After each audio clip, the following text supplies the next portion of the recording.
मौत डरी थी उसको देखकर, ये खुद मौत का दावा था।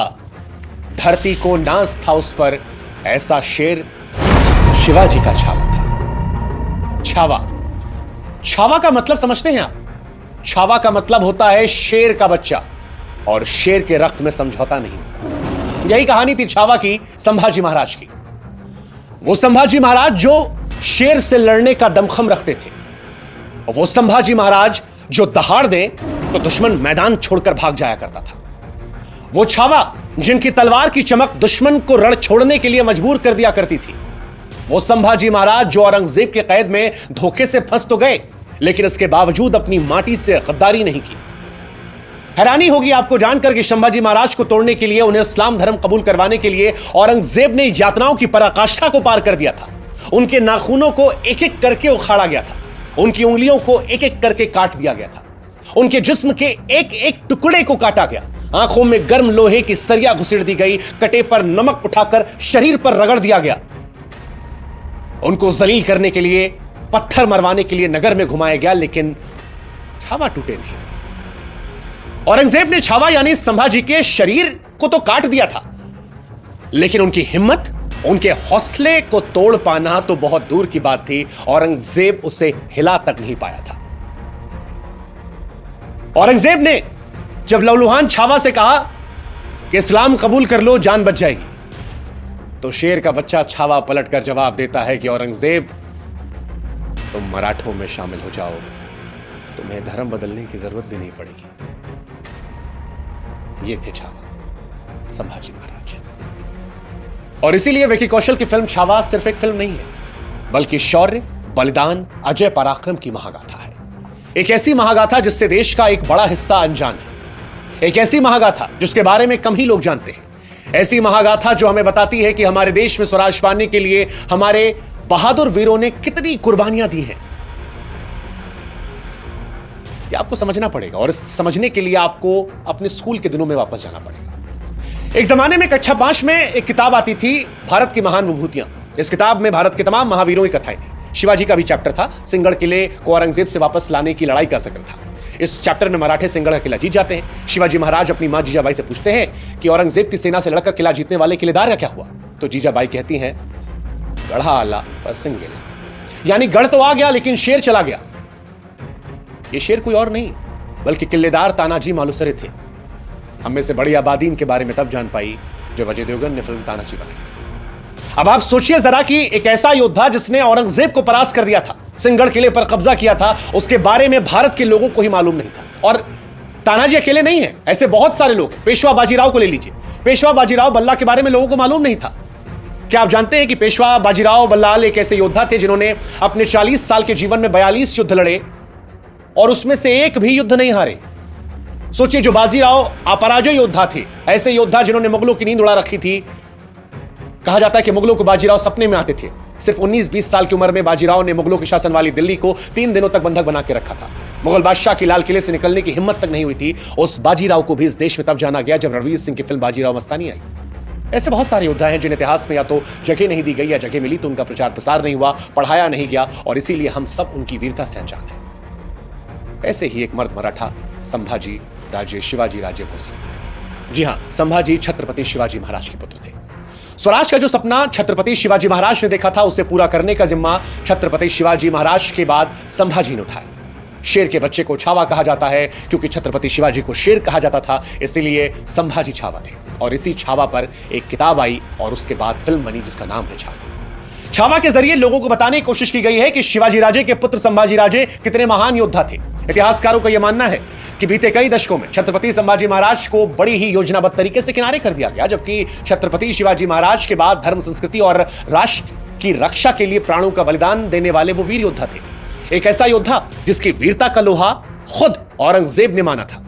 हालांकि संभाजी महाराज का उल्लेख मुगल इतिहास में जरूर मिलता है, लेकिन यह दुर्भाग्य है कि हमारे पाठ्य पुस्तकों से संभाजी गायब रहे। इसीलिए जब यह फिल्म आई तो लोगों के मन में सवाल आया कि जिस व्यक्ति ने इतनी यातनाएं सही, जिस व्यक्ति ने शेर के जबड़े को चीर दिया था, जिस व्यक्ति ने दुखों की पराकाष्ठा को सह लिया था, देश से गद्दारी नहीं की थी, उसके बारे में स्कूल में पढ़ाया क्यों नहीं गया? और अब तमाम लोग हैं जो इतिहास पर सवाल उठा रहे हैं। हालांकि ये विषय समय समय पर उठता रहा है। यह आरोप लगता रहा है कि कुछ लोगों ने भारत के इतिहास को अपने हिसाब से गढ़ा और राष्ट्रवादी नायकों को जानबूझकर भुला दिया गया। औरंगजेब की क्रूरता को छिपा दिया गया। संभाजी महाराज जैसे योद्धाओं को लिखा ही नहीं गया, जबकि कईयों को महान, तो वहीं महाराणा प्रताप जैसे महान योद्धाओं के संघर्ष को उतना महत्व नहीं दिया गया।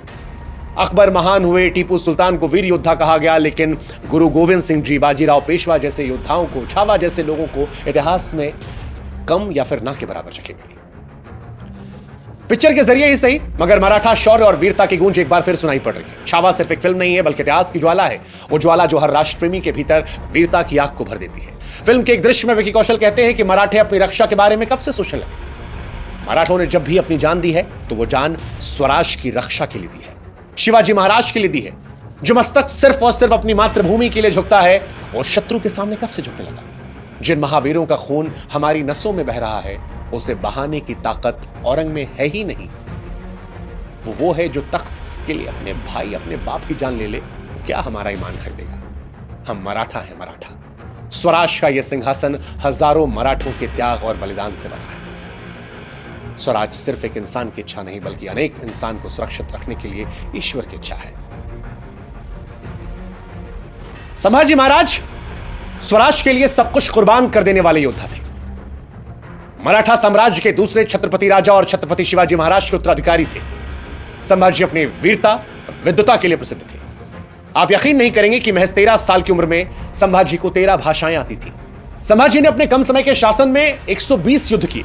खास बात यह है कि 120 युद्ध में संभाजी ने एक भी युद्ध नहीं हारा, जबकि मुगलों की सेना के सामने मराठों की सेना मुट्ठी भर थी। मगर कुशल नेतृत्व और गुरिल्ला युद्ध में निपुणता ने मराठों का भगवा हमेशा लहराया। इतिहास कहता है कि संभाजी के पराक्रम से औरंगजेब इतना परेशान हो गया था कि उसने कसम खाई थी कि जब तक संभाजी राजे पकड़े नहीं जाते, तब तक वो अपने सिर पर मुकुट नहीं पहनेगा। ये बात शिवाजी सावंत के किताब और विकी कौशल की फिल्म में भी दिखाई गई है। संभाजी वीर तो थे ही, लेकिन विद्वान भी बहुत थे। आपको यकीन नहीं होगा, लेकिन 14 साल की उम्र में संभाजी ने वधभूषण, नखशिख, नायिका भेद और 7 शासक नाम के ग्रंथ लिख दिए थे। ये ग्रंथ संस्कृत में लिखे थे। जिस तरह से कलम पर उनकी पकड़ थी, वैसे ही पकड़ तलवार पर थी। उनकी तलवार अगर उठ जाए तो दुश्मनों की सेना का विध्वंस होना निश्चित था। महज 16 साल की उम्र में संभाजी ने रामनगर में अपना पहला युद्ध लड़ा था और जीत भी लिया था। साल 1675 से लेकर 76 के दौरान उन्होंने गोवा और कर्नाटक में तमाम सफल युद्ध लड़े जीते। संभाजी महाराज के इतिहास में बुरहानपुर का आक्रमण सबसे ज्यादा चर्चित रहा, क्योंकि छत्रपति बनने के बाद संभाजी का यह पहला युद्ध था। संभाजी के साथ मुट्ठी भर मराठा थे। सामने औरंगजेब की 20,000 की सेना थी, लेकिन मराठा सेना मुगलों की सेना पर भारी पड़ती है। मराठों ने खानदेश में औरंगजेब की राजधानी को लूट लिया था। खानदेश और बुरहानपुर में मुगलों को हराने के बाद संभाजी महाराज ने मैसूर पर आक्रमण किया। संभाजी महाराज ने 1681 में वोडियार राजवंश के दक्षिणी मैसूर पर आक्रमण किया। उस वक्त वोडियार वंश के राजा थे वोडियार चिक्का देव राय। संभाजी उन्हें भी हरा देते हैं। संभाजी की कूटनीति जबरदस्त थी। दरअसल उस वक्त पुर्तगाली मुगलों को व्यापार करने में मदद किया करते थे, इसलिए पुर्तगाली मुगलों को अपने क्षेत्रों से गुजरने दिया करते थे। संभाजी महाराज का यह मानना था कि अगर मुगलों को कमजोर करना है तो पुर्तगालियों के साथ उनके गठजोड़ को खत्म करना पड़ेगा, और इसीलिए पुर्तगालियों पर हमला किया, उनके किले को ध्वस्त किया, पुर्तगाली खजाने, हथियारों पर कब्जा किया, जो मराठों की सेनाएं काम आए। अब सवाल यह उठता है कि जब संभाजी इतने वीर, बहादुर और विद्वान थे, तो फिर औरंगजेब के हाथों मारे कैसे गए, कैसे वीर गति को प्राप्त हुई? इसकी कहानी भी बड़ी दिलचस्प है। दरअसल संभाजी ने मुगलों को भारत से पूरी तरह उखाड़ फेंकने के लिए एक योजना बनाई थी, और इसके लिए संगमेश्वर में एक गुप्त बैठक की थी। इस बैठक में संभाजी के बहनोई गनोजी शिर्के भी शामिल थे। दरअसल गनोजी शिर्के को संभाजी महाराज ने वतनदारी और जहांगीरी देने से साफ इनकार कर दिया था, इसलिए वो संभाजी से बैर रखते थे, मगर साथ होने का दिखावा करते थे। गणोजी ने संभाजी महाराज के साथ विश्वासघात किया और मुगल सरदार मुकर्रब खान को सूचित कर दिया कि संभाजी संगमेश्वर में है। संभाजी राजे ने अपनी बैठक में जिन गुप्त रास्तों के बारे में बताया, वो केवल मराठों को मालूम थे। गणोजी ने मुकर्रब खान को गुप्त रास्तों के बारे में सब कुछ बता दिया। संभाजी को मालूम नहीं था कि उनकी योजना का पता मुगलों को लग गया है, इसलिए अपनी आधी से ज्यादा सेना को रायगढ़ भेज दिया और खुद संगमेश्वर से निकलने की तैयारी कर रहे थे। जब वो संगमेश्वर से निकल रहे थे, तब तकरीबन 10,000 मुगलों के सैनिकों ने उन्हें घेर लिया, धोखे से बंदी बनाया। इसके बाद औरंगजेब ने संभाजी को अपने बंदी गृह में हर तरह की यातनाएं दी। उनके नाखून को उखाड़ा, उंगलियों को काटा, आंख में लोहे की सरिया डाली, शरीर पर नमक रगड़ दिया, इस्लाम कबूल करने के लिए उन्हें प्रताड़ित किया। लेकिन इसके बावजूद बिना गद्दारी किए इस जिंदगी को छोड़ने का फैसला छावा ने किया। विकी कौशल की फिल्म में जब यह संवाद आता है, जब छावा औरंगजेब से कहता है कि मराठाओं में तुम शामिल हो जाओ, तुम्हारी जान भी बच जाएगी और धर्म भी नहीं बदलना पड़ेगा, तो वो बताता है कि छावा की कहानी किसी एक धर्म के गुणगान की कहानी नहीं है। यह कहानी स्वराज की कहानी है। वो स्वराज जिसका सपना भारत देश के हर एक धर्म के हर एक व्यक्ति ने देखा था। लेकिन बड़ी हैरानी होती है और यह बड़ा दुर्भाग्यपूर्ण लगता है कि ऐसे योद्धाओं के बारे में हमें तब क्यों पता चलता है जब कोई फिल्म आती है या विवाद होता है। क्यों हमारी पीढ़ी को ऐसे महान हस्तियों के बारे में पढ़ाया नहीं गया। बड़ी हैरानी है।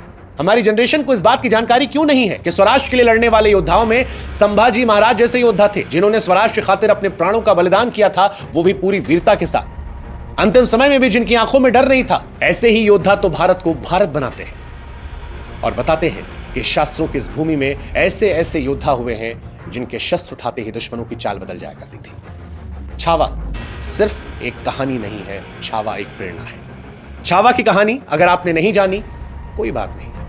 उस दुर्भाग्यपूर्ण दौर में हम भी आप बड़े हुए जब इतिहास में नहीं पढ़ाया गया, लेकिन अब जब ये कहानी आई तो हमारी आपकी भी जिम्मेदारी है इस कहानी को अधिक से अधिक लोगों तक पहुंचाने की। हमने अपना काम किया, अब आगे आपकी जिम्मेदारी है। छत्रपति शिवाजी महाराज की जय, भारत माता की जय। जय हिंद, जय भारत।